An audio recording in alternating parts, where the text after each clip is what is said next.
Assalamualaikum warahmatullahi wabarakatuh. Salam sejahtera untuk kita semua. Salam Jakarta, Jakarta Kota Global menuju 500 tahun. Selamat siang dan selamat datang kepada seluruh pengunjung Hall C1 Anjungan Pemerintah Provinsi DKI Jakarta di Pekan Raya Jakarta 2026. Wow, apa kabar hari ini warga Jakarta?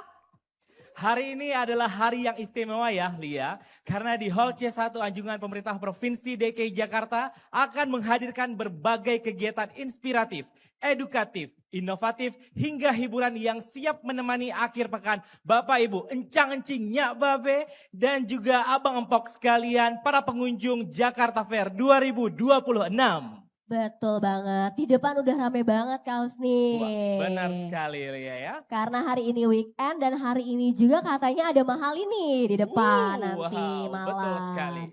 Oke, tidak lupa juga terselenggaranya acara kita kali ini dari awal sampai nanti akan berakhirnya Jakarta Fair 2026 juga.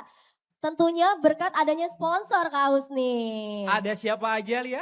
Oke, ada Bank Jakarta. Membangun masa depan. Pam Jaya. Air untuk Jakarta. Transjakarta. Melangkah lebih jauh. MRT Jakarta. Increasing mobility, improving life quality. Jakpro Group. Jakarta City Master of Development. Perumda Pasar Jaya. Tumbuh bersama masyarakat. Perumda Pembangunan Sarana Jaya. Innovating Progress for Jakarta Global City. PLN. PLN Mobile, layanan dalam genggaman semua makin mudah. Perumda Pal Jaya. Mewujudkan sanitasi aman untuk mendukung Jakarta Global City. Dharma Jaya. Pangan sehat untuk hidup lebih baik. Food Station. Ingat pangan, ingat food station.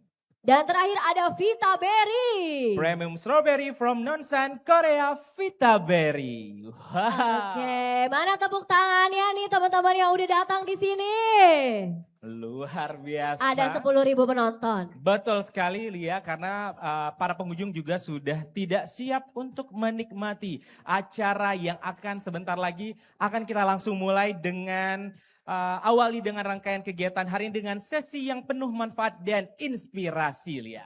Betul. Oh ya teman-teman yang masih belum datang ke PRJ nih, belum ada waktunya mungkin ya Kak. Bisa juga langsung saksikan live streamingnya kami di @Anjungan Pemprov DKI. Oke. Gak usah berlama-lama kali ya, kayaknya teman-teman juga udah siap. Kita langsung aja panggil kali ya. Iya benar, karena saat lagi kita akan mendengarkan talk show untuk memperoleh wawasan mengenai pentingnya keluarga yang berkualitas, perlindungan anak, serta pemberdayaan masyarakat dalam membangun Jakarta yang lebih baik. Oke, tanpa berlama-lama kita undang aja naik ke atas panggung untuk Dinas Pemberdayaan Perlindungan Anak dan Pengendalian Penduduk. Boleh dipersilahkan. Kami persilahkan. Halo, selamat siang keluarga Jakarta. Boleh mana suaranya?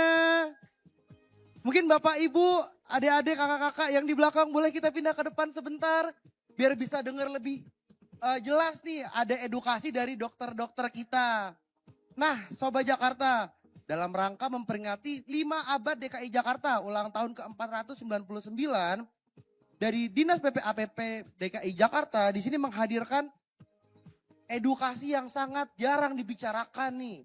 Atau kalau dibicarakan kadang kurang tepat. Kita hadirkan dari 2 usia umur yang berbeda. Yang pertama kita sambut dulu Dr. Inge Satyo Arianto yang akan menjadi perspektif orang tua khususnya generasi baby boomers, Gen X dan milenial awal.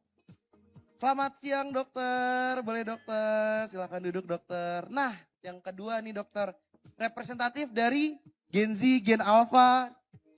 Nah kita sambut nih Dokter Panji Rehan, silakan dokter. Boleh mungkin tanpa berlama-lama, boleh dokter duduk, Dokter Panji boleh duduk. Baik. Nah saya mau nanya nih dokter, sebenarnya keluarga Jakarta nih banyak yang nanya nih dokter Inge. Kenapa sih orang tua harus punya kemampuan untuk edukasi seksual. Sekarang tuh in this era ya Dokter Panji ya mungkin kita bilangnya ya. Ini nih jadi core kompetensi. Jadi semua orang tuh nih harus punya tentang eduseks dok. Kenapa dok memang dok?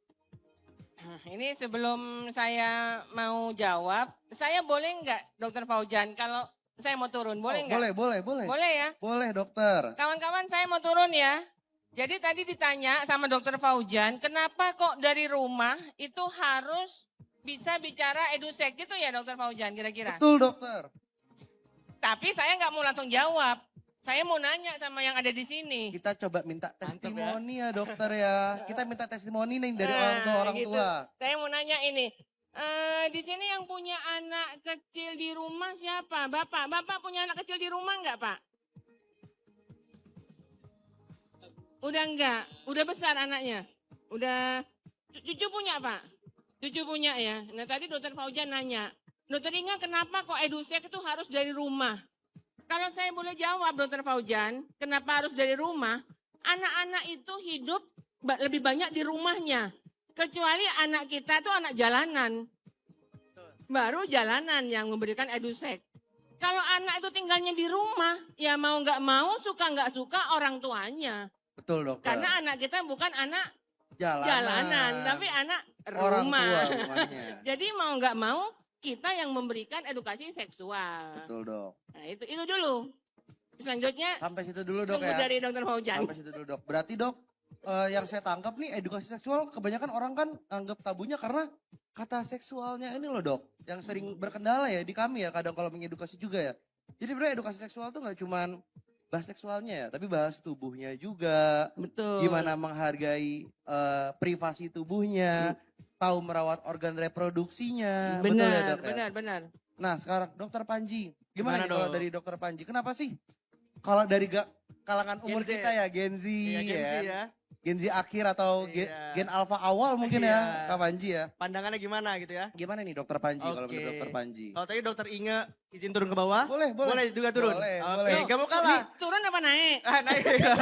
Oke. Ini Oke. suka interaksi juga ya? Iya, boleh, suka interaksi, Dokter kita Panji, turun bawah silakan ya. Dokter Panji. Nah, karena saya dari Gen Z, aku pengen nyari anak-anak SMA nih kayaknya ada di sini. Anak SMA ya, ayo boleh. Maju, satu. Nanti dapat door prize, ayo. Satu, nah aku tarik aja. Ini satu orang. Ayo. Yuk, ayo sini. Baik, oke. Kita harus tahu pandangan Tepuk tangan, dari tepuk Gen tangan. Z. Tepuk tangan Oke. dulu, berani, bagus. Sini, perkenalan diri dulu. Siapa namanya? Perkenalkan nama saya Raditya Rafa, Dari SMA mana? SMA 47 Jakarta. Asik, 47 Jakarta ya. Oke, tadi ditanya sama Dokter Fauzan, kenapa sih kita sebagai Gen Z nih ya, kita kan Gen Z atau Gen Alpha? Gen Z, anak-anak muda ini harus diajarkan tentang edukasi seksual. Kenapa? Pentingnya itu apa? Nah, menurut siapa tadi? Rafa. Menurut Rafa, kenapa sih kita harus belajar tentang edukasi seksual? Tapi belajarnya tuh dari mana gitu kan? Apa pentingnya? Gimana? Biar di luar sih ngerti ya, jadi kayak jangan kelewatan gitu. Ada hal yang nggak boleh dilakuin, ada yang boleh. Jadi ya nggak kejadian suatu hal yang nggak diinginkan orang tua kita. Oke, ini jadi poin penting ya. Oke, boleh tepuk tangan dulu buat Rafa. Oke, makasih Rafa ya. Oke, ini izin Dokter Inge dan Dokter Fauzan, ini jadi suatu hal yang penting. Pandangan kita sebagai Gen Z, pandangan kita sebagai anak muda melihat edukasi seksual itu bukan hal yang tabu lagi. Dulu orang tua kita tuh pasti akan tabu mengajarkan kita tentang hal-hal seperti itu. Jadi membicarakan tentang seksualitas itu bukan hal tabu lagi. Sekarang sudah menjadi ilmu. Pilihannya cuma dua. Apakah kita diajarkan oleh orang tua kita atau kita diajarkan oleh internet, oleh dunia luar?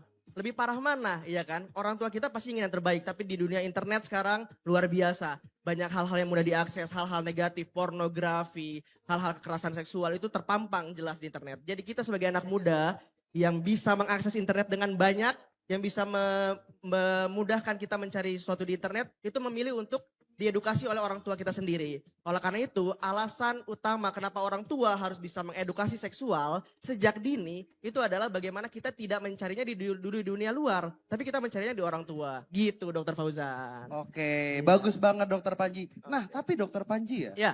kan kita Gen Z, memang Gen Z kita. Iya, Gen Z kita. Tapi kan sebentar lagi usia kita yang bakal jadi orang tua nih. Iya, betul. Nah, kalau menurut Dokter Panji nih, Ya. kenapa orang tua tuh harus punya kemampuan edukasi seksual, dokter? Oke. Ini terkhusus calon-calon orang tua yang Gen Z nih ya. Iya, oke. Jadi kenapa alasan kita sebagai orang tua, calon orang tua ya? Mungkin yang kalau Dokter Inga sudah senior, sudah bisa ya, sudah. Tapi masih tetap muda kalau Dokter Inga kan. Tapi kita sebagai Gen Z merasa kenapa kita harus siap juga? Betul. Karena ketika anak kita nanti nanya tentang edukasi seksual, kita bisa menjawab dengan baik. Anak kita itu tidak lari ke dunia luar, tapi larinya ke kita. Gitu. Oke. Jadi kita ubah hal tabu menjadi sebuah ilmu. Gitu. Oke, dokter. Nah, permasalahan tabu ini ya, Dok Iya. ya. Kebanyakan orang tua tuh jadinya gagap, dokter Inga. Iya, betul. Masalah edukasi seksual nih. Nah, ini kita coba tanya pandangan Iya, boleh. yang Senior orang kita. tuanya ya, yang pengalaman kan kita hidup dari pengalaman, dokter ya. Betul. Kenapa, dokter? Banyak orang tua tuh gagap kalau bicarain tentang eduseks ke anaknya. Maksudnya anak tuh kadang butuh ditanyain tentang mimpi basahnya, menstruasi pertamanya, atau pengalaman jatuh cinta pertamanya mungkin, dokter. Jadi kenapa banyak orang tua tuh masih gagap, dokter? Kenapa kok gagap ngomongin sesuatu yang berhubungan dengan seksualitas Betul gitu sekali, ya dok Dok. ya. Kalau gitu saya mau nanya aja dok, nanti baru saya jawab dok. Siap, Boleh siap, ya dok? siap. Ada door prize enggak dari dinas ini? Ada, Oh iya, dokter. door prize Ada tadi ya? door prize ya ibu? Jadi yang nanti nanya dapat door prize ya? Langsung aja ya? Oh yang tadi, Tadi belum Boleh? kasih door prize. Tadi Rafa mungkin? yang Ya, tadi boleh maju dikasih dulu. enggak yang tadi? Dikasih, Oh, dokter. dikasih. Kasihan, dokter. Dikasih, ayo. Rafa boleh maju Rafa. Dokter Panji dikasih dokter Panji Iya. yang tadi Boleh, nanya dokter Panji yang ngasih. Lupa tadi. Tuh dok. Asik. Pilih yang mana nih? Muk aja. Sama coklat satu. Di panggung. Oh, ya. Nih Rafa ada door prize dari DPAPP. Muk. Ayo. Wih. Foto dulu, foto Terima dulu. kasih. Ayo, satu. Terima kasih. Dua. Oke. Ya. Tadi bapak yang nanya, tadi bapak yang saya tanya pak, ini pak, ini pak Bapak. door prize pak. Tadi bapak yang nanya tadi. Asik, Yang dapat saya coklat nih, jawab. Bapak. Oh, tepuk tangan. Baik. Sekarang saya mau nanya ya, ibu mohon izin, saya boleh nanya sama ibu? Iya ibu. Tadi dokter Paujan bertanya ibu sama saya, dokter Inge, kenapa sih kok banyak orang tua yang katanya gagap kalau ada anaknya bertanya masalah seksualitas? Nah saya mau jawab, tapi sebelum saya jawab, saya mau nanya sama ibu nih. Kenapa bu, orang tua tuh kok kalau anaknya ngomong, Ma, saya mimpi basah, kenapa kok gagap, gugup? Ini salah satu yang masih jadi permasalahan utama di sebagian besar masyarakat kita. Ketika ada anak bertanya tentang mimpi basah atau menstruasi, masih banyak ibu terutama yang menganggap itu hal tabu. Padahal ketika bicara edukasi seharusnya anak-anak tahu menstruasi awal itu bagaimana cara penanganannya. Ketika bicara mimpi basah sebagai ibu pun harus tahu, menjelaskan ini yang akan terjadi nanti. Itu sih, karena tabu tadi, masih dianggap hal tabu jadi tidak ada kemauan untuk menjelaskan. Padahal seharusnya orang tua melakukan itu. Dapat door prize lagi. Asik. KPP.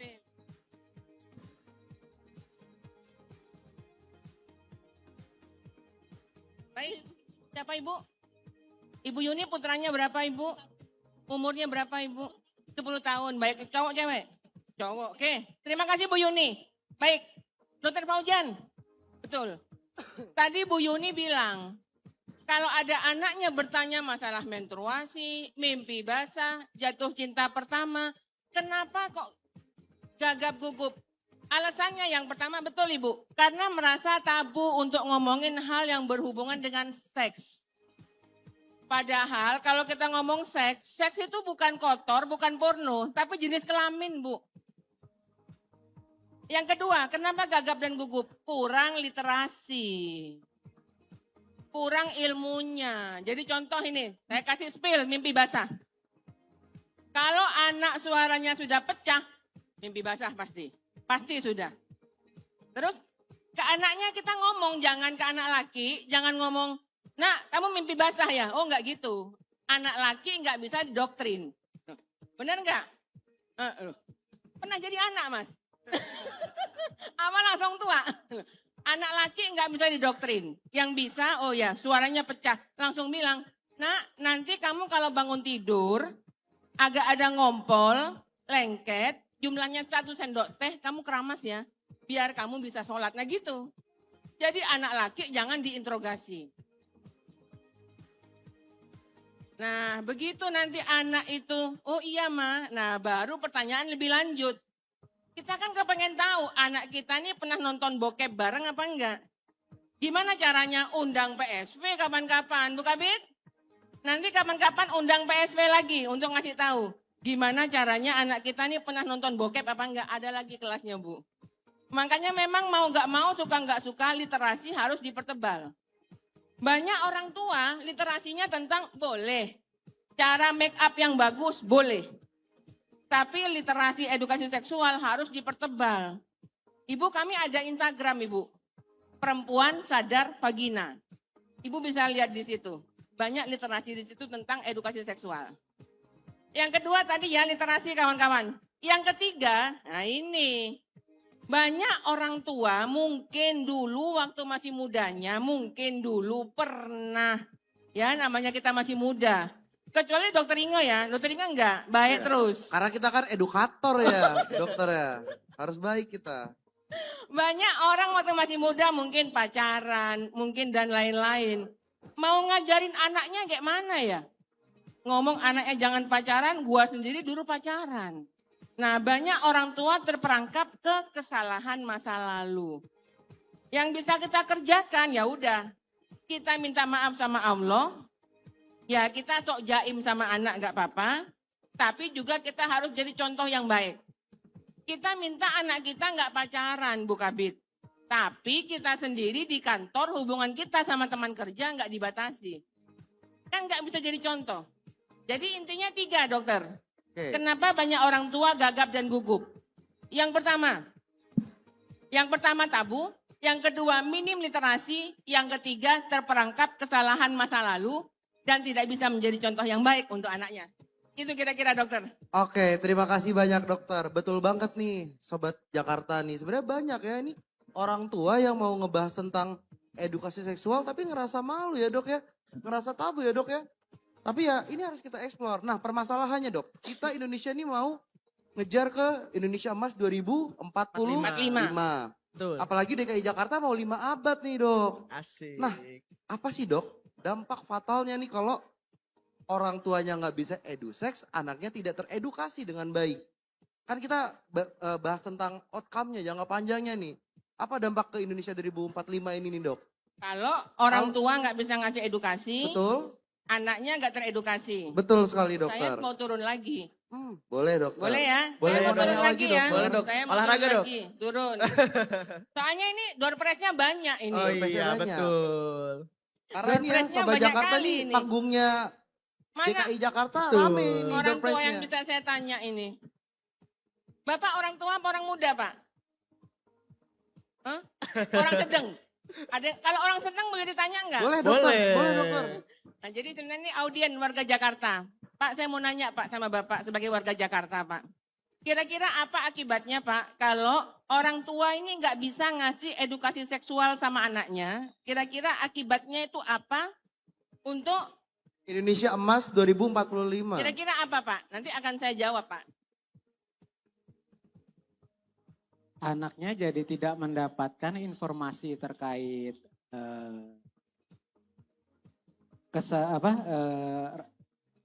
kesehatan reproduksi, apa itu baik buruknya, apalagi remaja sekarang sudah bisa mengambil atau mencari informasi sendiri melalui media yang banyak beredar ya dok ya.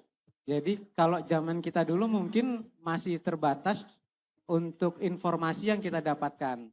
Kalau sekarang, anak sekarang itu bisa mendapatkan informasi melalui media sosial dari manapun. Itu yang sebenarnya malah harus kita pandu. Jangan kita biarkan mereka mencari informasi sendiri. Karena kalau kita biarkan media sosial itu bisa siapa saja yang mengisi di dalamnya. baik itu datanya benar dan tidak, kalau kita tidak pandu, ya nanti jatuhnya jadi Indonesia cemas, bukan Indonesia emas. Begitu, Dok. Mas, betul. Dokter, kayaknya nih narsumnya yang ini pindah ke atas kayaknya ini. Terlihat sangat jago ternyata Jago, dokter. jago. Kita tepuk tangan dulu mungkin. Bapak dokter. ini ada door prize Pak dari DPAPP DKI. Baik, benar Pak. Benar-benar keren-keren, jawabannya keren. Jadi saya coba bantu simpulkan, betul. Kalau orang tua, ibu nggak bisa ngasih edukasi seksual yang benar, bagaimana anak itu tahu sifat-sifat seksualitasnya, bagaimana cara menghadapinya, nanti anak ini bisa kena ke satu, pergaulan bebas. Saat pergaulan bebas, sampai hamil dengan orang yang tidak tepat, umurnya nggak tepat, orangnya nggak kerja, pasangannya nggak kerja, masih muda, akhirnya stunting. Kematian ibu dan anak, jadi beban untuk negara. Belum lagi kalau seks bebas kena HIV, HIV AIDS. Itu harus dikasih obat sama negara gratis seumur hidup. Berapa triliun anggaran negara yang diserap untuk HIV? Bu Kabid, 2 triliun tahun 2022 untuk obat HIV. 2 triliun itu untuk beli telur. Basah sebadan-badan itu dokter. Gitu Telur ya? 2 triliun kan. Basah sebadan-badan itu. Dokter Faujan, tadi kan saya sudah nanya Betul dok. ke Gen X. Gimana akibatnya kalau orang tuanya nggak ngasih edusek yang benar? Oke. Untuk Gen Z ya jangan saya dong. Betul. Dokter Faujan silahkan bagi tugas. Oke. Gen Z. Coba dokter Panji. Coba dokter Panji coba tanya. Ada yang Gen Z nggak nih yang bisa Ada kita Gen Z tanyain? ya. Iya. Kita tanya ya. Karena kebetulan kita juga butuh perspektif nih. Oke. Yang bakal menyosong Indonesia Emas 2045. Kita Oke, ini kan. Kita ya. Iya. Oke. Boleh turun ke bawah? Boleh Turun, dokter Ini Panji. dong, turun, ini. turun. Oke. Sekarang kita tunjuk Gen Z-nya, anak-anak Ini Gen Z. mudanya. Kalau ini anak apa? Anak Gen Alpha. Gen Alpha ini. Oh, bukan ya, dokter. belum ya. Alfa. Anak SMA lagi deh, siapa yang mau? Nah, ini boleh. Ya Kak, di belakang Ayo, tuh Kak. Kak, yang pakai jilbab. Sekarang yang perempuan ya. Biar ada perspektif. Kita lihat dari seorang wanita itu bagaimana.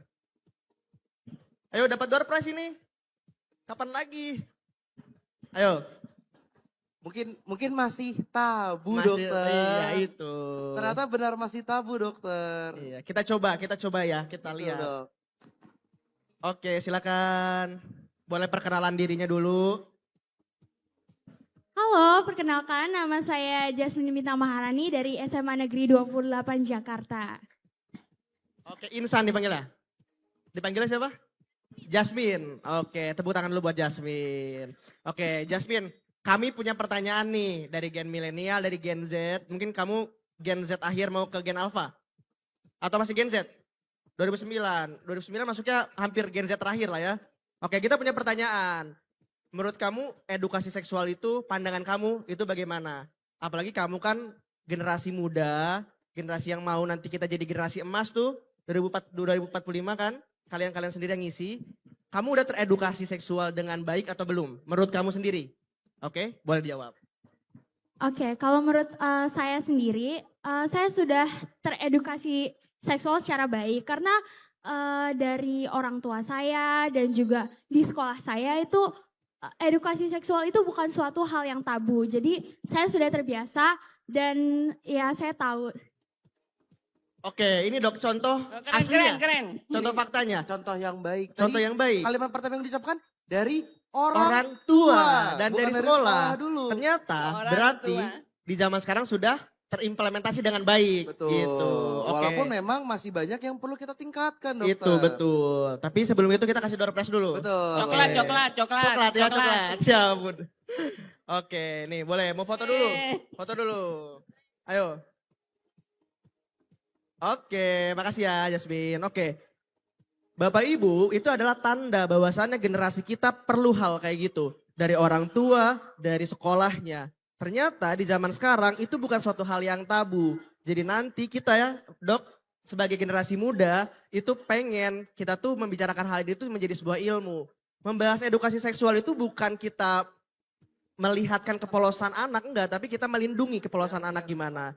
Buktinya ketika anak-anak seperti kami teredukasi dengan baik, kita lebih nyaman. Oh, kita tahu apa yang boleh, apa yang tidak. Oh, kita tahu ketika ada orang yang melakukan kekerasan seksual kita harus bagaimana. Oh, kita tahu apa yang boleh dan tidak. Mana bagian privasi kita, tubuh privasi kita kayak gitu. Mungkin seperti itu, Dok. Oke, Implementasinya. terima kasih banyak Dokter Iya. Panji. Nah, mungkin saya mau nanya Keren, lagi keren. nih ke Dokter Boleh. Panji.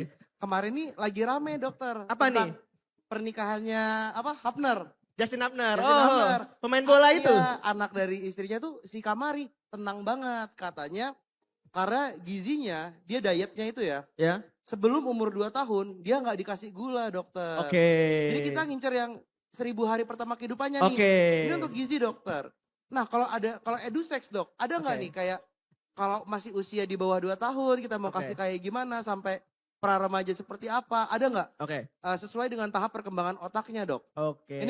Ini sebenarnya yang orang tua butuhkan Dok. Oke. Key point dari acara kita Poinnya nih. gimana ini ya? Iya, gimana Oke. caranya orang tua mengedukasi Siap. di beberapa kalangan umur kan Dok? Iya. Seperti itu kan? Gimana kalau dari Jadi Dokter Panji boleh ke dulu? bawah dulu atau gimana? Boleh? Mau sambil Bawah, duduk juga nggak bawah. apa-apa. Sambil duduk ya? Sambil duduk aja Oke, Dokter. sambil duduk ya. Iya. Agak capek soalnya dok. balik. Gimana Oke. kalau dari dokter? Jadi gini, tentang kehidupan, edukasi seksual itu dibagi menjadi beberapa fase Bapak Ibu. Kita belajar di dunia kedokteran itu dibagi beberapa fase. Pertama 1000 hari kehidupan. Dimulai dari kehamilan, saat kehamilan sampai nanti dia beranjak remaja. 1000 hari kehidupan itu 0 sampai dengan 6 bulan saat kehamilan kita kasih ASI eksklusif. Ya, gizi ASI eksklusif itu sangat penting untuk apa? Perkembangan motorik, perkembangan nanti dia kemampuan ke depannya bagaimana. Itu yang pertama. 6 sampai dengan 24 bulan sampai dengan 2 tahun itu penting untuk memberikan MPASI. Betul kan? Jadi Betul, ASI, Dok. MPASI harus dilakukan. Nah di sana juga jangan lupa vitamin-vitamin. Asam Vitamin-vitamin dulu, Dok, ya? folat, vitamin-vitamin buat nanti kehamilan itu sangat penting. Itu gizi, makanya kenapa kita ditekankan 1000 hari kehidupan itu tentang pergizian. Pergizian Oke. dokter ya. Sekarang kita masuk ke Eduseks Eduseks ya. Yang ya, pentingnya ini dokter. betul. Apa dok? dari usia 2 tahun sampai dengan 6 tahun, itu kita harus ngapain? Kita harus ajarkan kepada anak-anak kita mana yang pertama, anggota privasi kita. Oh yang mana nih yang boleh dipegang, mana yang tidak boleh dipegang. Kita ajarkan, itu yang pertama. Yang kedua, kita ajarkan juga kepada anak-anak kita bahwasannya bagian-bagian tubuh mana yang bisa diperlihatkan dan tidak. Privasi dan tidak, itu yang kedua. Nah setelah itu dari usia 6 tahun sampai dengan usia 10 tahun kita ajarkan bagaimana anak-anak kita bersikap.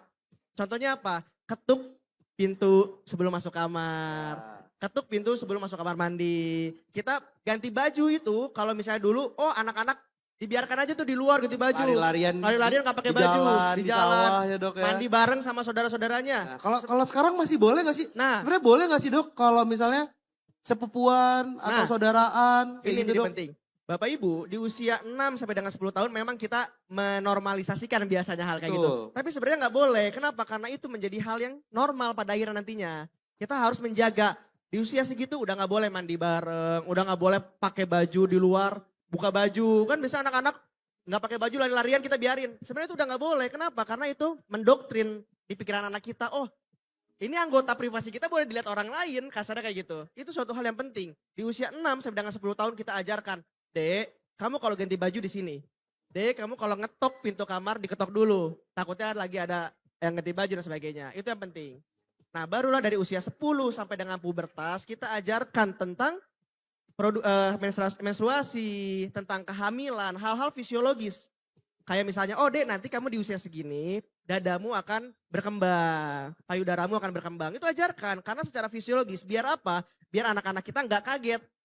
Tiba-tiba kalau kaget dia malu sendiri, mental dia turun, tiba-tiba keluar darah, nggak pernah diajarin sama orang tuanya, gimana?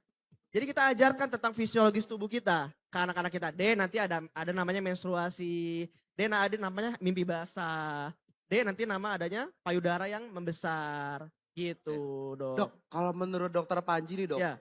di era yang zaman sekarang dok, dengan era kita udah digitalisasi, perlu gak sih dok, penting gak sih dok kita normalisasi nih, memanggil organ tubuh kita dengan nama semestinya dok.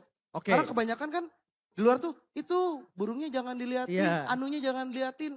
Padahal kita tahu kan ya, organ kesehatan, organ Iya. reproduksi ada 2, ada vagina dan Ada penis. penis.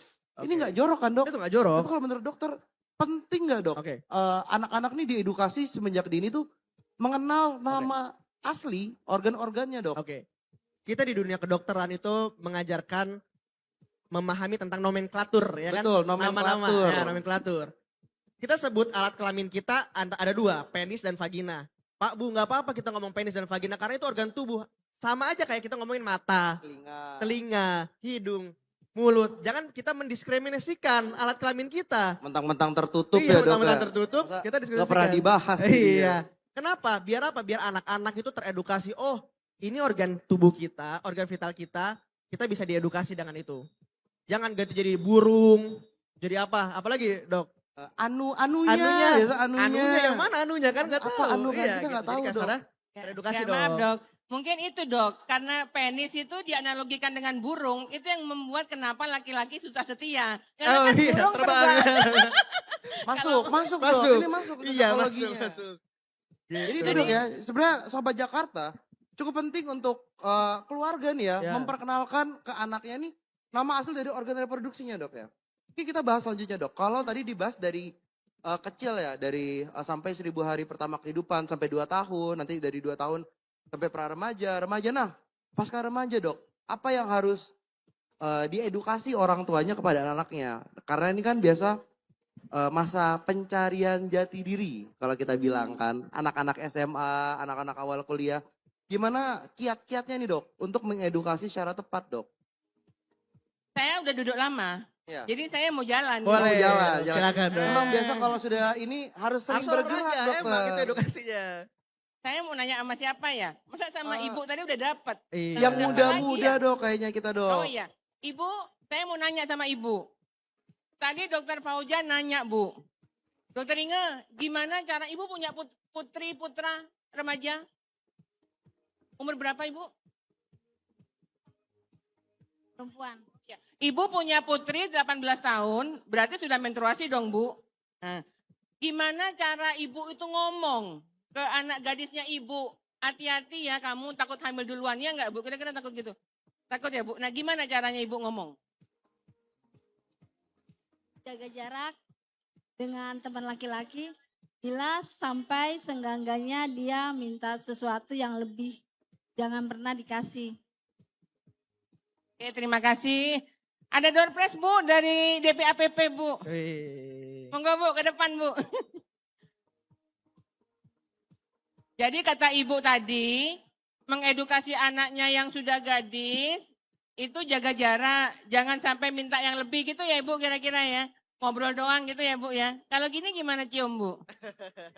Oh nggak boleh ya bu ya. Oke. Ibu ada door prize ibu dari DPAPP ibu.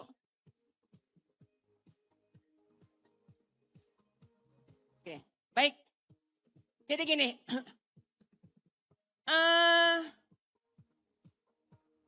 anak-anak ini nggak bisa juga bu, dibilang jaga jarak, jangan mau dicium, lo ya nggak bisa, karena di medsos kayak gitu yang dicontohkan. Kalau memang sayang, memang cinta, ya caranya ya dipegang, dicium kan gitu. Jadi yang bisa kita ngomong sama anak kita, ya kita ngomong sebagai orang dewasa. Nah, kamu itu sudah menstruasi, kamu sudah mimpi basah, berarti kamu tuh sudah aktif organ reproduksinya. Kamu bisa menghasilkan anak. Tapi ada beberapa hal yang kamu belum siap. Apa itu? Yang pertama, kalau perempuan belum umur 21, laki-laki belum umur 25, untuk punya anak bahaya. Bahayanya apa? Umur 21, jalan lahirnya belum berkembang sempurna. Nanti kalau kamu melahirkan, nak, kemungkinan anakmu lahir mati besar. Laki-laki umur 25 tahun kalau punya anak, otaknya masih main terus. Istrinya sibuk ngasuh anak, suaminya masih kepengen main karambol. Itu yang pertama. Yang kedua, kamu sudah bisa punya anak, tapi belum bisa nyari duit yang sempurna. Nah, emang anakmu mau dikasih makan apa? Nah, jadi kita ngasih tahu ke anak kita, bisa sudah menghasilkan anak, tapi memang ininya belum tumbuh sempurna. Yang laki masih suka main. Nanti kamu ngasuh anak sendiri, jangan salahkan kalau kamu ngasuh sendiri. Karena memang laki-laki otaknya masih main sebelum umur 25 tahun. Itu yang harus kita ngomong sama anak kita. Nggak apa-apa nak, kamu sudah bisa. Tapi kamu kalau sampai menghasilkan anak, nah kemungkinan mati. Laki-lakinya kalau belum umur 25, cara berpikirnya belum dewasa, kamu ngasuh anak, dia main karambol sama temennya. Belum lagi keuangannya belum mapan. Loh, kalau gitu kita matre loh, perempuan memang matre. Kita harus ngomong sama anak, contohnya kamu kan minta uang jajan sama mama, kalau mama ngasihnya sedikit, kamu kan marah. Matre kan berarti, untung kan mama ini cari papa yang bisa nyari duit. Nah, jadi kita ngomong sama anak itu masalah edusek, ya bukan cuma vagina dan penisnya, tapi hal yang menyangkut kehidupan sehari-hari dia. Itu kira-kira Dokter Fauzan. Siap dokter, berarti memang indis ekonomi ya dokter ya. Kita perlu bermain cantik ya buat eduseks ya. Jadi memang kita nggak boleh blokade penuh. Mungkin boleh naik dulu dokter, kita nggak boleh blokade penuh terbuka sama anak gitu ya. Mungkin kalau touching mungkin boleh gitu ya. Mungkin kalau baru masuk ke kissing, necking, petting, intercourse itu sama sekali enggak ya dok ya. Apa yang nggak boleh dok? Kissing, necking, petting, intercourse. Oh gitu, kenapa dok? Karena kan masih oh ya, malah jadi saya nih. Karena kan masih belum sesuai dengan dimensinya dok. Mungkin belum sesuai dengan apa yang seharusnya kita lakukan sebelum menikah. Tuh.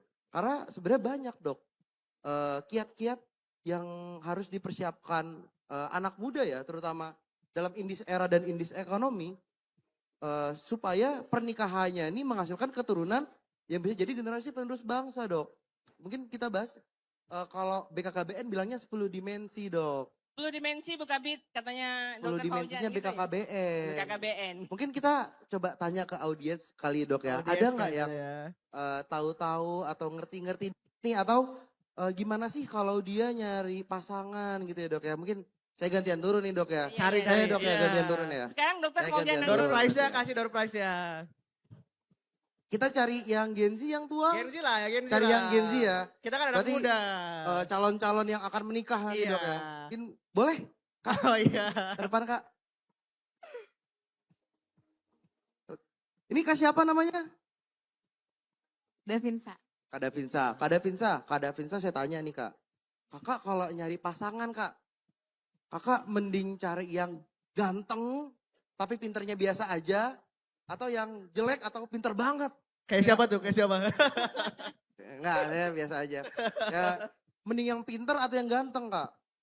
Ganteng tapi kaya. Ada nggak? Ganteng tapi kayak indis ekonomi Tapi itu ya. benar, Iya, indis Indis ekonomi. ekonomi kita harus cari yang ganteng tapi kaya. Tapi Realistis kan dong? kalau pilihannya ganteng apa pinter? Pintar. Pinter. Nah kalau kakak sendiri apa sih yang jadi kiat-kiatnya untuk mencari pasangan? Harus kayak gimana nih kak? Karena kakak merupakan representasi Gen Z nih. Tipe pasangan dari Kak Davinsa? Yang pertama pasti pintar. Pintar, satu. Kedua, ya benar kata Dokter Inge, harus kalau jadi cewek kan harus realistis. Karena kita kan Realistis. pastinya ada keturunan. Tuh. Dan keturunan kita mau dikasih makan apa daun. Oh, berarti dua, balik lagi Dua. ekonomi dokter ya. Iya, Kak ya. benar. Jadi emang sebenarnya ekonomi itu harus matre kita sekarang ya. Iya, ini Harus. ekonomi balik Dua. lagi. Apalagi kak, ada nggak kiat-kiat lagi kalau dari Kak Davinsa? Ya udah baru mungkin fisik sih. Fisik gitu, agama mungkin ya kak ya. Oh ya agama. Juga. Nah kalau dari Kak Davinsa sendiri, ada nggak pesan-pesan nih buat Gen Z sekarang nih? Yang nantinya usia-usia kita nih yang bakal menjadi generasi penerus bangsa. Yang akan melahirkan generasi-generasi emas nih kak. Ada nggak satu atau dua kata bagaimana cara mencari pasangan yang benar nih untuk keluarga Jakarta di rumah?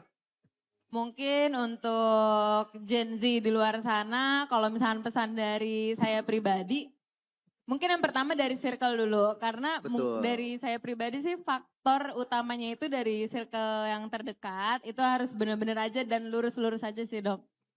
Berarti dari circle ya. Dari Jadi circle kita dulu. makin dewasa, pertemanan makin Harus sedikit, lebih difilter aja. makin bijak juga kita ya untuk kedepannya. Oke, terima kasih banyak Terima Kak kasih, Davinsa. dokter. Mungkin ada sedikit kenang-kenangan dari DPP Iya. APP. Makasih. Oke, terima kasih ya. Mari. Itu dok, sebenarnya walaupun memang belum sampai 10 dimensinya BKKBN ya dokter ya. Tapi sudah mulai dibahas sedikit nih dokter. Ada agama, ada ekonomi dokter. Kita udah nggak bisa bilang matre. Memang indis ekonomi, indis era semuanya butuh duit dokter. Betul. Makanya kita juga edukasi ke anak harus pinter-pinter. Mungkin penutup dokter ya, dari dokter ada terakhir nggak dok? Yang ingin disampaikan kepada keluarga Jakarta di rumah atau di tempat? Baik. Baik. Saya berdiri aja karena ini pesan. Jadi pesannya, banyak orang sekarang ini kalau misalnya ngomong masalah edukasi seksual itu berdiri sendiri. Padahal kalau mau ngomong edukasi seksual itu satu kesatuan. Dari sini, sini, sini. Lah jadi mau nggak mau, suka nggak suka, kalau ngomongin vagina sama penis, mindset dulu. Yang harus kita benahi. Contoh. Kita sebagai orang tua harus bisa ngomong sama anak kita. Ini saya mau turun ini. Kita sebagai orang tua nih, sama anak kita harus bisa ngomong nih Pak. Misalnya gini, anak kita perempuan ini. Anak kita perempuan ini bukan pesan terakhir ini. Edukasi nggak apa-apa ya? Edukasi nggak apa-apa dokter. Soalnya suka gemes. Jadi kita harus kalau ngomong sama anak kita ini memang harus jelas dan makjleb Bu. Kita punya anak perempuan ini. Kita ngomong sama anak perempuan kita. Kalau deg-degan sama temen cowok, ada temen cowok cakep deg-degan itu wajar. Yang nggak wajar kalau kamu deg-degan ada temen cewek, itu nggak wajar. Kalau kita punya anak laki, bilang sama anak laki kita, kalau kamu deg-degan, ada temenmu perempuan yang cantik, yang tiba-tiba duduk kelihatan pahanya, itu wajar. Yang nggak wajar kalau kamu deg-degan ngelihat temenmu laki sama-sama di WC, di samping kamu deg-degan, itu yang nggak wajar. Itu dulu. Karena sekarang banyak orang tua salah. Kalau berteman sama lawan jenis, jangan, nanti pacaran hamil duluan. Kalau sama sejenis gak apa-apa.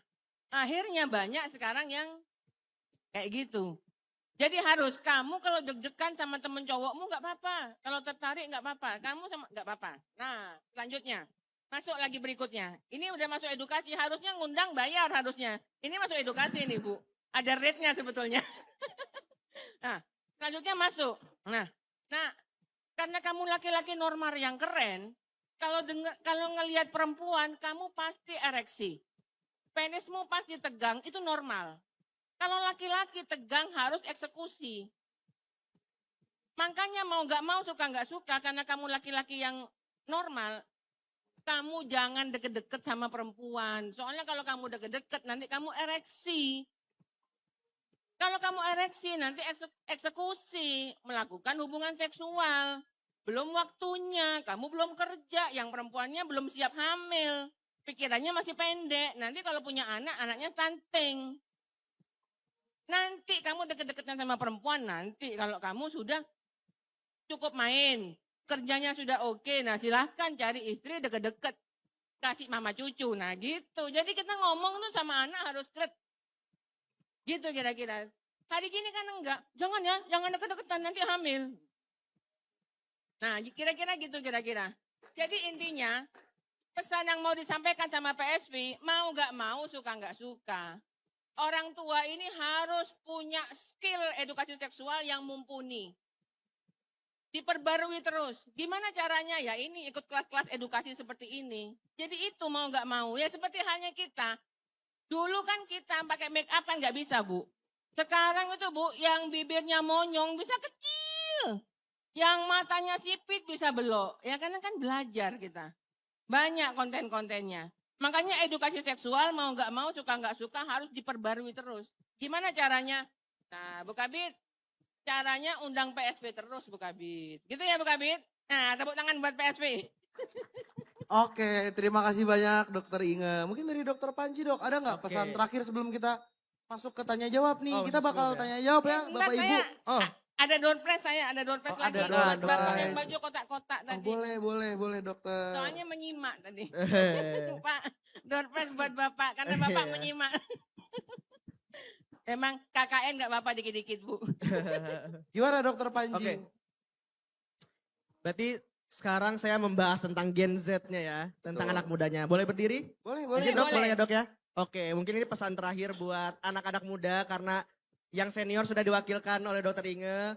Aku pengen menyampaikan untuk anak-anak muda, generasi emas, anak-anak SMA, adik-adikku, untuk kedepannya gimana.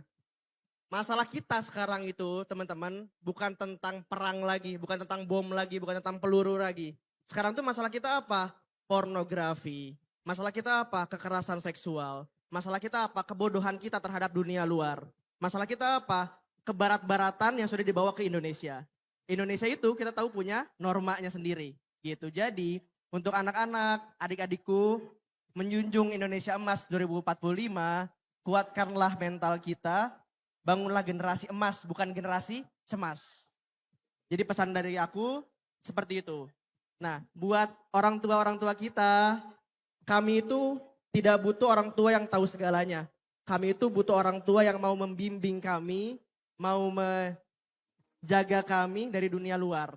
Jadi terima kasih, mungkin pesan terakhir saya itu untuk anak muda dan orang tua. Oke, terima kasih banyak Dokter Panji. Ini tadi sudah kita hadirkan ya keluarga Jakarta, 2 representatif dari 2 golongan umur, dari Gen Z dan Gen X awal ya, Gen Alpha awal, sama ini Gen X milenial, Baby Boomers. Ya.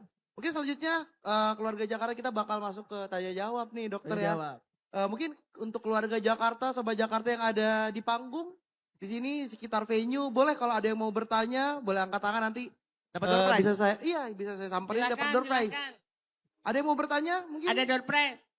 Ada yang ingin bertanya? Oh ada yang ingin bertanya dokter. Boleh. Ayo boleh ke sini. Maju ke depan. Boleh Kak, silakan.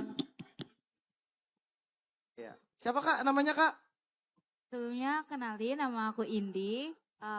Mungkin aku mau nanya kepada dokter atau yang mana aja. Di sini pertanyaan aku, sebelumnya aku itu nggak tinggal di Jakarta. Jadi aku tinggal di sebuah kabupaten lah.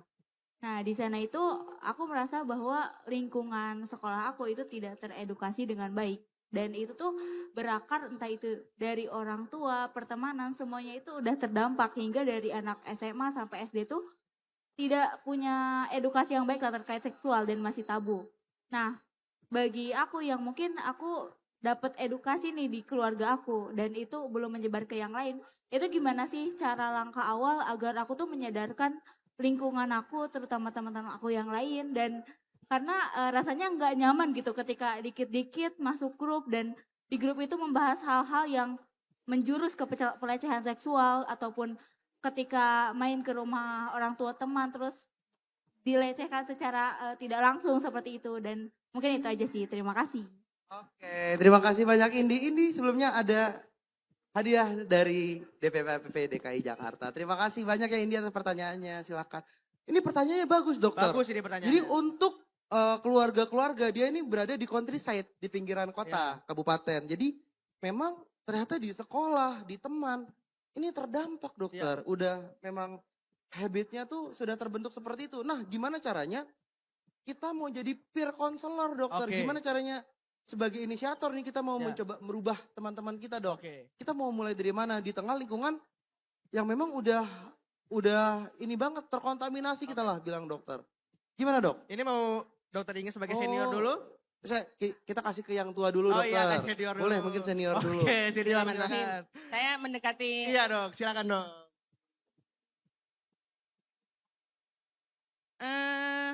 Punya putra? Masih kuliah. Baik, jadi gini. Dulu perempuan sadar vagina ini tadinya gerakan, bukan yayasan. Dan kami ini sudah hampir 9 tahun.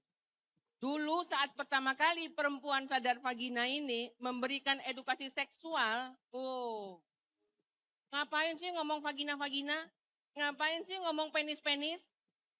Padahal saya ini sudah berangkat dari saya istrinya orang, ibunya orang, tapi masih di stigma sama orang saat saya memberikan edukasi seksual. Pasti adik takut gitu juga kan, sama dengan yang saya rasakan. Jadi saya akan berbagi, gimana caranya saya bisa sampai di sini, jadi yayasan, 3.500 lebih tempat saya ngasih edukasi seksual di dalam dan di luar negeri. Tepuk tangan dulu buat PSV dan PSV Remaja. Dan kami bicara masalah seks ini mulai dari PAUD sampai lansia. Sekarang malah orang bayar ke saya, nggak gratis. Dulu dikasih gratis aja nggak mau buka bit. Sekarang malah bayar. Tuh, tanya Bu Kabit. Bayar ya Bu Kabit? Gimana caranya? Jadi gini, saya pernah dulu saat mau ngasih edukasi, dibatalin. Memang nggak ada ya edukasi yang lebih berperik manusiaan. Akhirnya saya gini, bismillah. Yang pertama saya kerjakan, saya minta sama Allah. Ya Allah, saya mau ngasih edukasi ini untuk kebaikan. Tolong kalau memang ini benar, lancarin. Karena saya ditolak kan dulu kan. Tahun 2018 saya ditolak. Minta sama Allah saya. Padahal saya pertama kali naik panggung di Provinsi Jawa Tengah itu sama Pak Gubernur loh saya sudah naik panggung. Panggung kedua sama Bupati. Panggung ketiga sama Bupati. Panggung keempat salah satu organisasi wanita nolak. Padahal saya sudah pernah sama Pak Gubernur ya. Pak Gubernur Ganjar waktu itu di Jawa Tengah. Akhirnya saya minta sama Allah yang pertama. Satu. Yang kedua, saya harus jadi orang yang bisa menjadi contoh. Jadi saya mulai gimana caranya memperbaiki kelakuan. Nah, saya mau ngomongin vagina dan penis, tapi misalnya saya kocar-kacir. Sebagai istri, demennya main. Sebagai ibu, gak mendidik anak-anak. Ya, orang kan ngapain kamu ngedukasi? Suamimu kamu telantarkan anakmu. Nah jadi kita dulu. Kita harus jadi benar dulu. Tak ke Allah jadi benar. Sehingga saat kita ngasih edukasi ke orang tuh gak punya celahnya kita. Kalau kita gak benar, orang ada celahnya. Loh ngapain kamu ngomongin vagina? Pasti mau jual vaginamu ya. Nah tadinya orang ngirain gitu. Loh iya Bu. Ya itu katanya aja dokter. Habis itu dia mati jajain vaginanya. Saya digituin Bu. Loh kan gak percaya. Betul ya? Banyak dokter itu yang nge-DM ke IG PSV ya. Kayak gitu. Betul ya? Betul dok. Dikira mau jajain vagina. Nah makanya itu yang kedua. Yang ketiga, mau gak mau, suka gak suka Kak, kemampuan literasi kita harus dipertebal.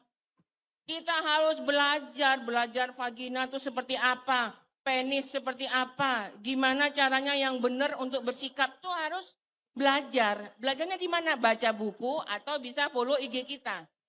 Nah, setelah ketiga kita punya ilmunya mumpuni, keempat jadi role model, jadi contoh. Misalnya, edukasi biar vagina ini sehat, diantaranya ada 15. Diantaranya biar gak lembab, banyak pakai rok.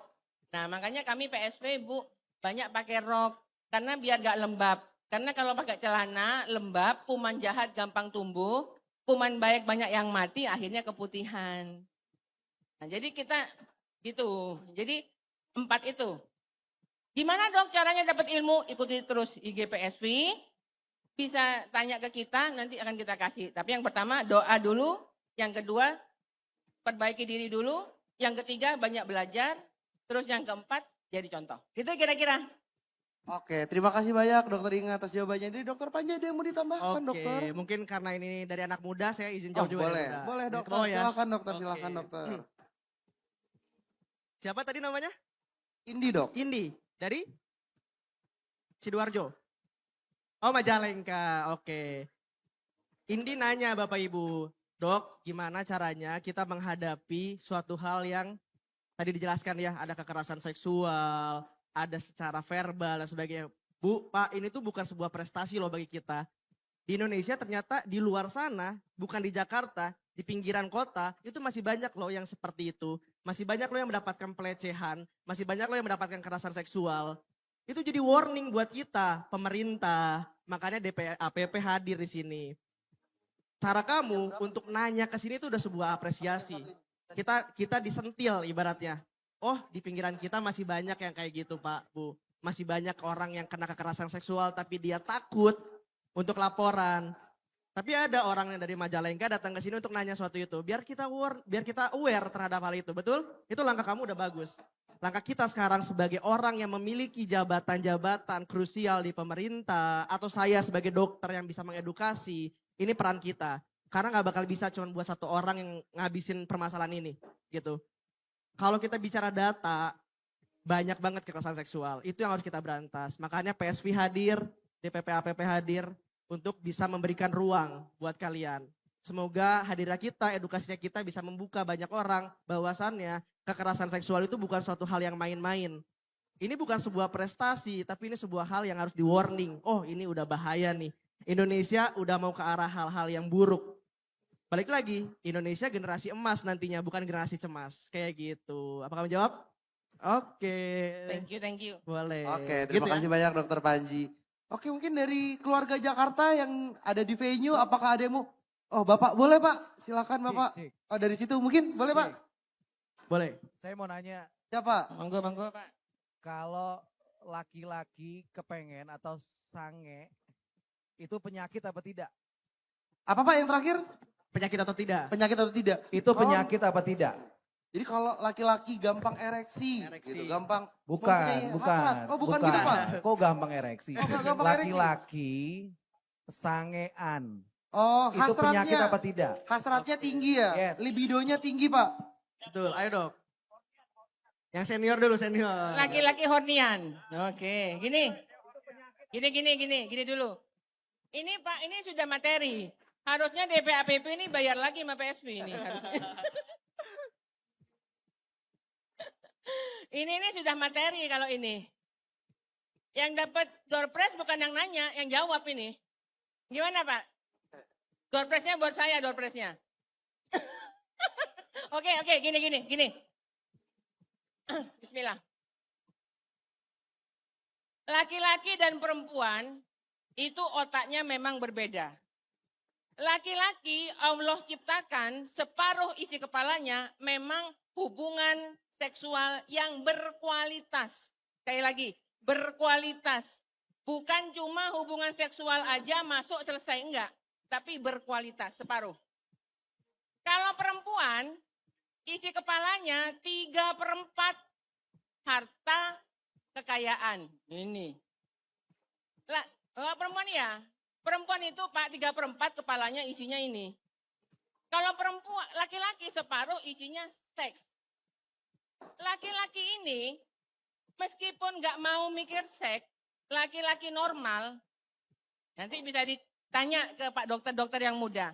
Laki-laki normal ini Pak, secara normal 2 minggu, normal tuh umur berapa Bu? Ingat 30 sampai 40 tahun. 2 minggu ini testisnya penuh. Tahu testis enggak Pak? Lato-lato yang di sini nih loh. Nah. Yang lato-lato ketawa, dibilang testis. Bukan. 2 minggu penuh. Laki-laki ini 2 minggu penuh. Ini harus keluar, ini yang bikin horny. Kalau nggak keluar ngamuk-ngamuk, bener? Bener ya? Bener. Sama kayak perempuan, kalau kantongnya nggak diisi kan ngamuk-ngamuk. Ya, jadi perempuan mata duitan, laki-laki memang mata itu. Itu normal Pak. Selama 10 sampai 2 minggu sekali, kadang-kadang belum penuh aja kepengen, itu normal. Jadi bukan penyakit ya Bu ya? Itu normal Pak. Ya kalau tiap hari terus minta dicelup ya itu ya nggak normal juga Pak. Ya. Emang nggak boleh Bu tiap hari? Ya gini. Kenapa nggak boleh? Gini Pak. Sebetulnya kalau misalnya setiap hari kan energinya kan kurang Pak. Enggak. Jadi bukan kan nggak energi. berkualitas. Boleh apa tidak? Nah, kalau dari ilmu kedokteran Boleh sebaiknya dong. jangan. Oh ya. Sebaiknya seminggu tuh ya paling tidak ya 2 sampai 3 kali aja. Tapi ya 2 kali lah seminggu Pak.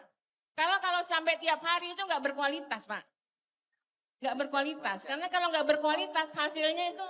Yang Ibu bilang berkualitas itu dari sisi apa? Sisi spermanya ini harus atau sisi permainannya? Nah gimana nih? Ini mau dijawab bener apa gimana nih? Dijawab bener dong. Bu, saya juga mau nanya Bu.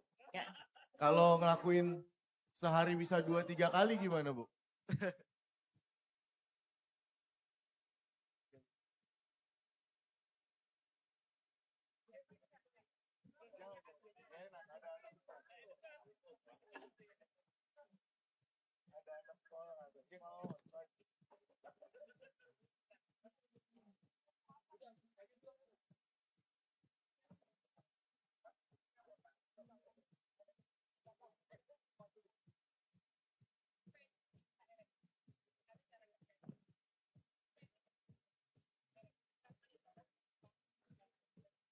Oh, ini nampaknya keluarga Jakarta karena apa pembicaranya cukup sensitif ini. Iya. Jadi perlu ada diskusi ini, perlu Antara dijawabnya memang ini. Jadi Ya. secara langsung ya Bentar dokter Kak ya. Fauzan ini saya Iya. ini private. Private dulu. Nah, karena ini ya keluarga Jakarta ya. Karena memang masalah edukasi seksual ini cukup growth ya, cukup banyak gitu ya. Jadi ada yang bisa kita bicarakan di depan sama ada yang di belakang ya dokter ya.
Lagi pendek.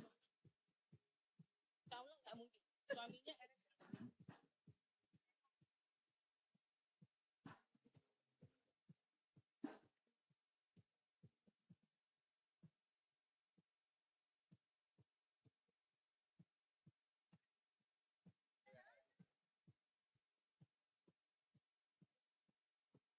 Kalau tentang perilaku seksualnya itu nggak ada definisinya. Bahkan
Jadi udah ya.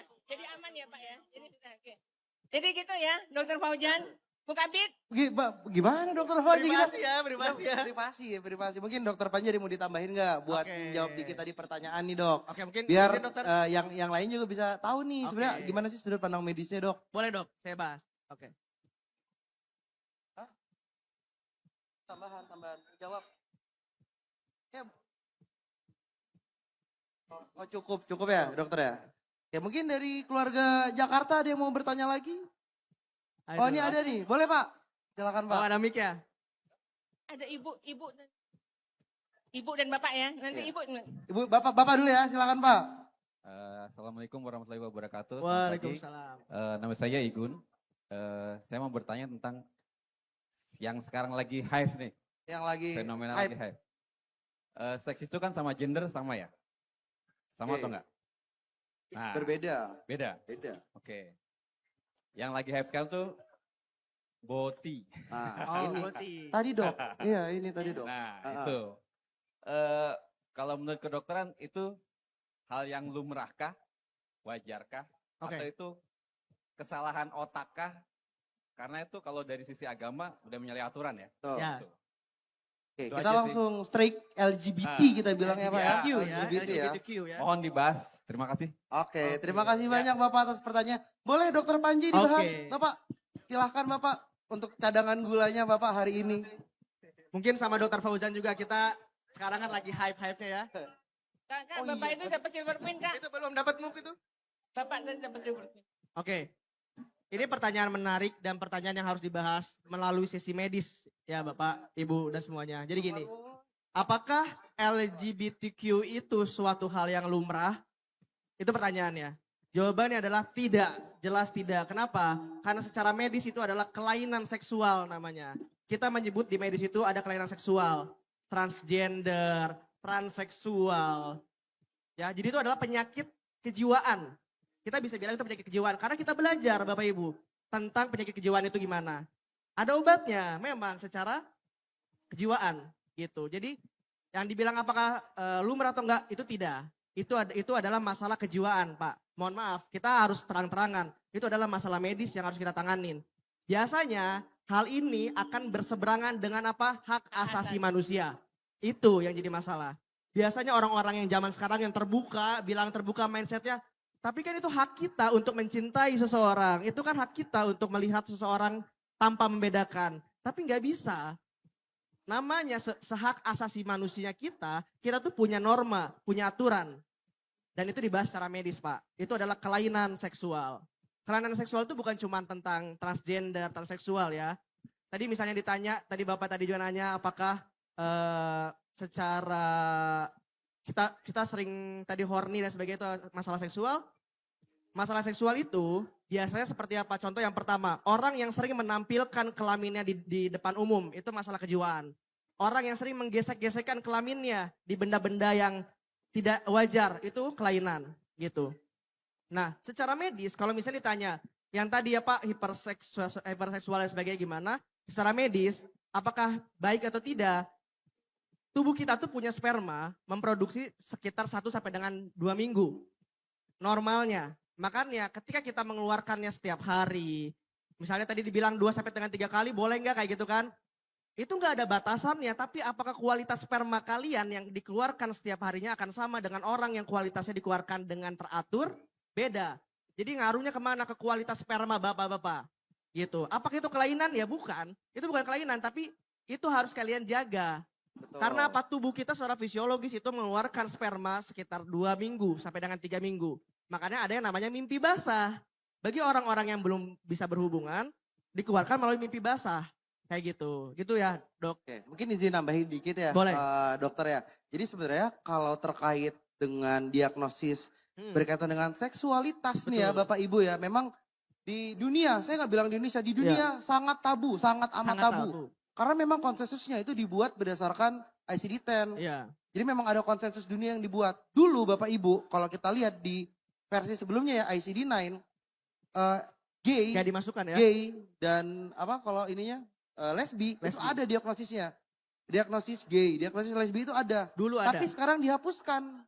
Karena apa? Itu. Ya karena sangat in this era ya, Iya. kita bilang in this Hak era asasi sangat manusia. amat susah. Mungkin saya sharing dikit ya Iya. dokter ya. Boleh. Saya pernah dapat pasien, Ya, diagnosisnya bipolar dok. bipolar. Jadi saat dia fase depresi, dia suka cowok, Suka dia cowok. gay. Dia cowok, dia jadi Ya. suka cowok saat dia fase depresi. Ya. Saat dia normal, itu tetap suka cowok juga. Oke. Nah pas dia jatuh ke fase manik, naik nih, tak. Langsung normal Suka dia, cewek, suka oke. cewek. Jadi memang sebenarnya ada bagian dalam otak neurotransmitter kita yang bermasalah. Betul. Tapi kenapa sih orang nggak mau dibilang sakit? Karena haknya merasa Iya. diusik. Apalagi Balik sekarang lagi hati ya, masalah hatinya, hati. masalah hati harus hati-hati Iya, dokter. betul. Gak boleh sembarangan ngomong. Jadi itu ya Bapak Ibu ya sebenarnya memang ambangnya tuh sangat tipis untuk diagnosis seksualitas tuh. Apalagi di Indonesia gitu. Jadi untuk saat ini, sejauh ini memang tidak dimasukkan ke dalam penyakit. Ya. Sejauh ini, sementara ini, atau sampai saat ini, kita nggak tahu ke depannya. Tapi berdasarkan yang kami pelajari, kami Itu mengetahui memang ada masalah dalam neurotransmitter Ya. otaknya. Seperti itu mungkin. Itu ada Bapak kelainan Ibu. seksual. Betul dokter, seperti itu. Jadi itu ya Pak ya. Kita bilang sakit ya belum ada diagnosanya. Tapi kalau kita bilang ada kelainan, kelainan. Ada kelainan. Tapi memang tidak ada diagnosanya di Indonesia. Seperti itu Bapak. Mungkin sudah cukup menjawab? Sudah mungkin ya. Mungkin ada lagi dari keluarga Jakarta yang ingin bertanya. Ibu, boleh Ibu? Ibu juga mau nanya nanti satu-satu Ibu ya. Boleh. Assalamualaikum warahmatullahi wabarakatuh. Waalaikumsalam warahmatullahi. Saya Ibu Endah. Yang saya mau tanyakan begini dok. Saya punya 2 orang putra dan putri. Ya kalau dibilang sih mereka udah cukup dewasa lah ya. Yang satu umur 28, satu umur 24. Saya dan anak-anak ya cukup dekat lah ya. Cuma sampai dengan sekarang setiap kali saya tanya apakah mereka udah punya pasangan, punya pacar atau apa, mereka belum masih teman, gini-gini.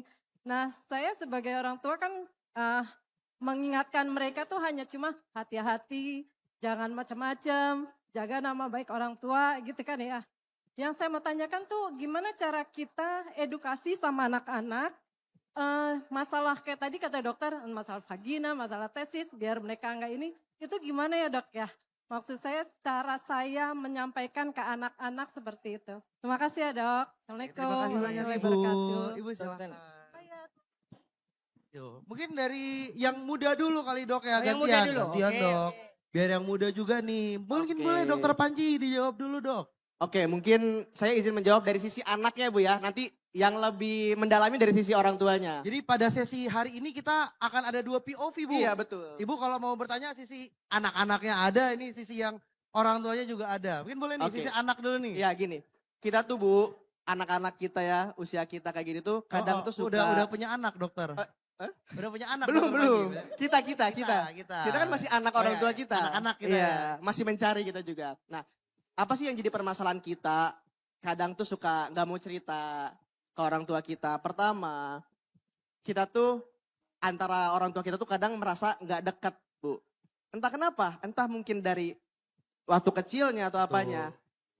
Mungkin cerita hal lain tuh bisa. Nah, kami Bapak Ibu kalau misalnya mau lebih terbuka tuh, kita tuh bisa dipancing dulu hal-hal yang lagi viral, Betul. yang lagi viral. Oh nih deh lihat nih di TikTok misalnya. Nah, usahakan Bu, masuk ke dunia kita itu masuk dengan dunia kita juga. Oh kalau misalnya Ibu tahu ada yang viral di TikTok, liatin misalnya nih kita mau bahas tentang masalah gay misalnya. Terus kita ada videonya nih orang gay. Terus kita kasih lihat ke anaknya, baru kita biasanya mau cerita Bu.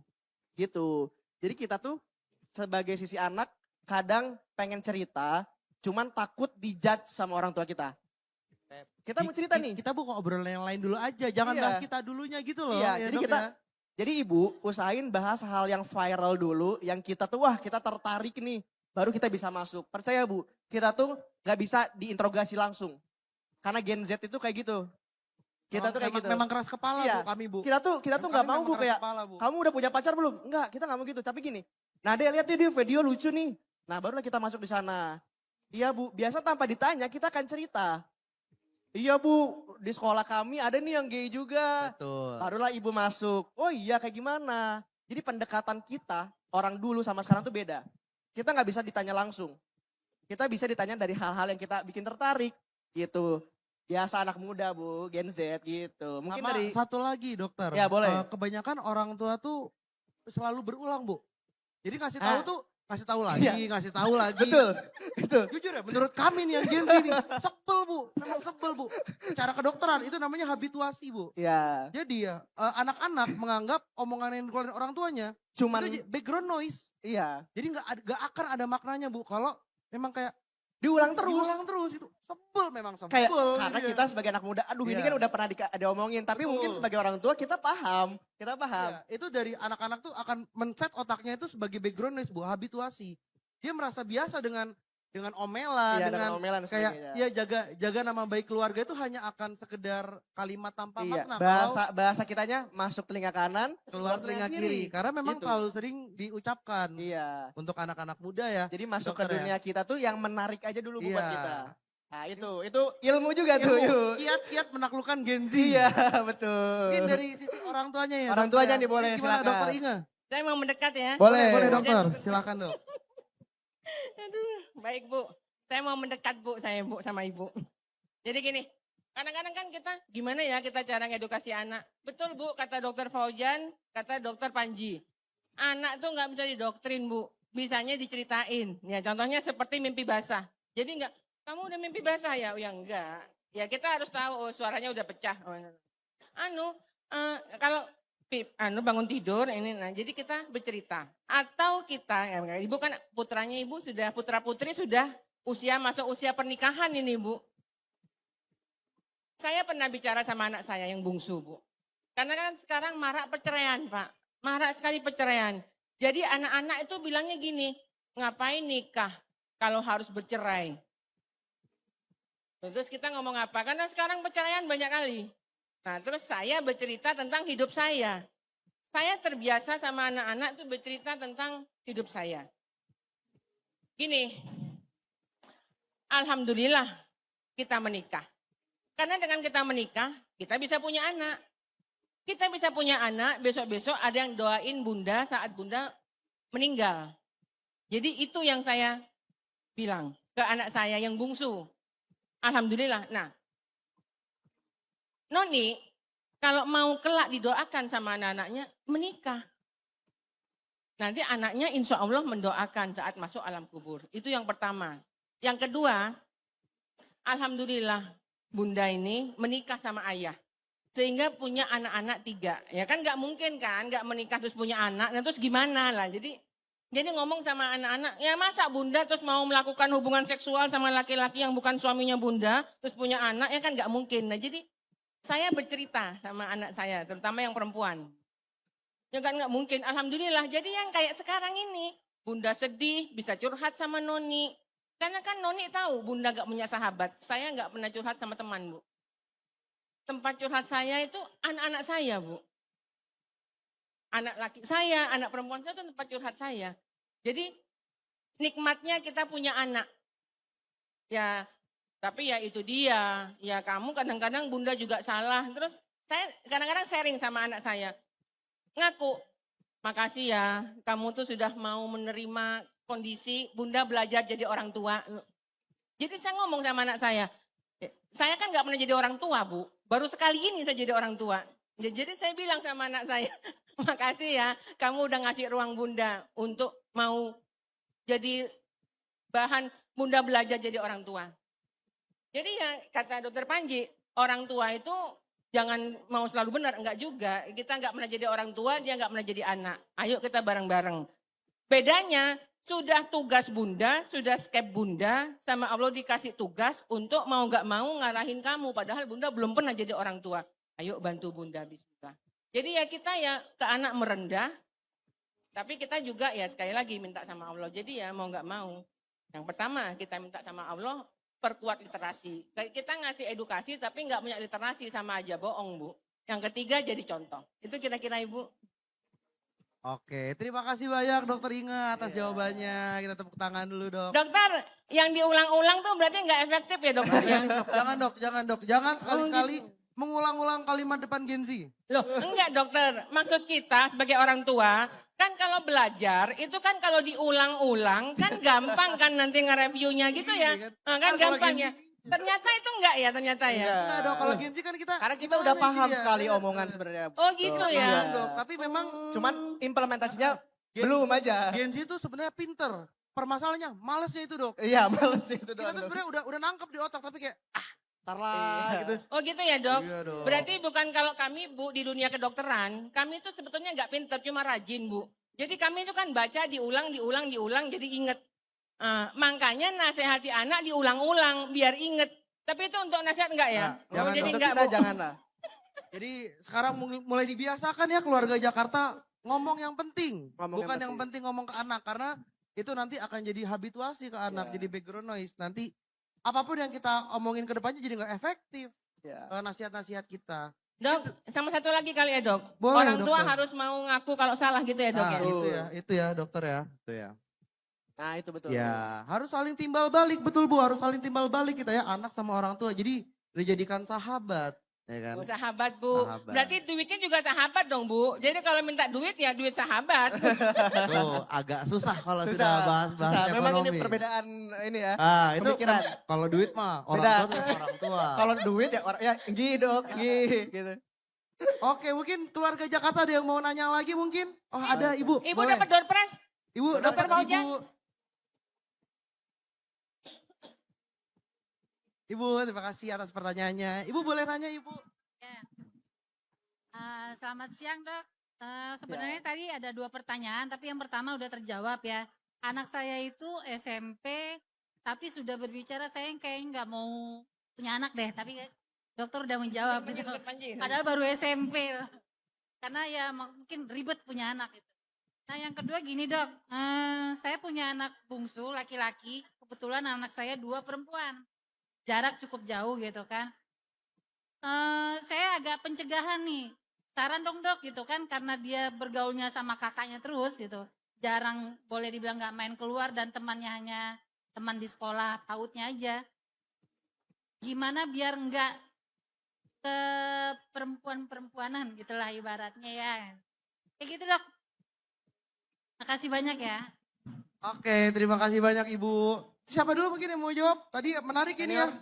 Memang lagi booming nih, child free dok. Lagi banyak banget pasangan-pasangan tuh yang memilih untuk child free. Mungkin boleh dokter Inga? Dan ke perempuan. Child free. Sama yang ke perempuan. Ya, sama yang kedua itu pertanyaannya. Jadi ibu child free kalau ya. saudaranya Child free. perempuan, Kalau child free dokter. tadi udah ya ibu ya. Jadi child free sudah. Yang kedua, gimana caranya biar anak saya itu nggak ke perempuan-perempuanan. Nah, tadi dokter Panji sudah mengabarkan, bukan menjelaskan, tapi mengabarkan bahwa edukasi seksual itu mulai umur 0 sampai 2 tahun pergisian ya dok ya? Betul. Pergisian. Sehingga kalau gizinya bagus, otaknya cerdas, dimasukin edukasi, mancep gitu ya. Betul. Oke, sip. 2 tahun. Oh, ADHD. Yang ADHD yang mana? Yang cowok. Nah, jadi memang mau gak mau, suka gak suka, tadi dokter Panji sudah menjelaskan, mulai umur 2 tahun. Nggak pakai ini ya Bu ya?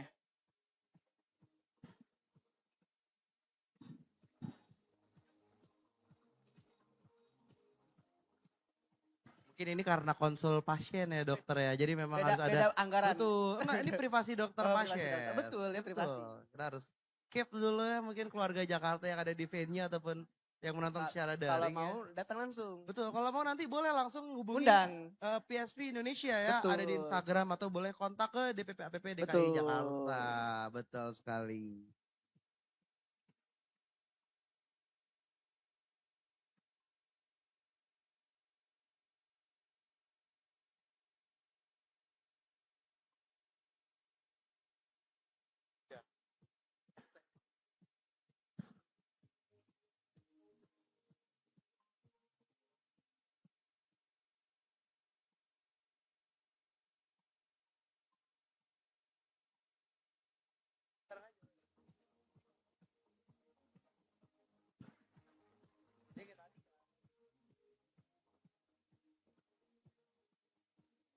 Nah jadi saran dari kami untuk putri ibu ini sekarang umur berapa Bu?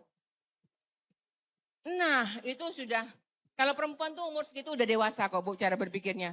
Mbak bantu mama Mbak, adik ini ADHD. Bantu mama, kamu jadi role model untuk adik.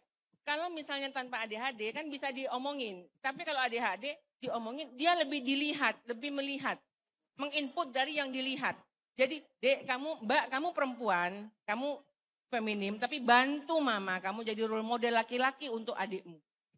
Ayo Mbak, sering pakai, ayo Mbak, adik main bola. Jadi apa aktivitas laki-laki? Kan seharusnya mulai umur 2 tahun yang laki itu aktivitas laki-laki.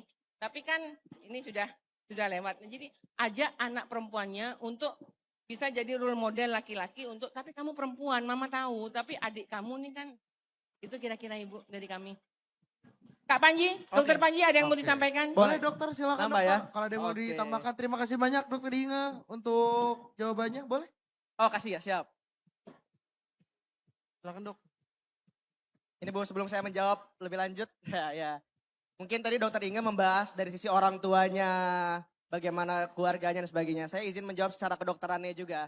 Jadi gini Bu, di kedokteran itu ada yang namanya CBT terapi atau Cognitive Behavior Therapy.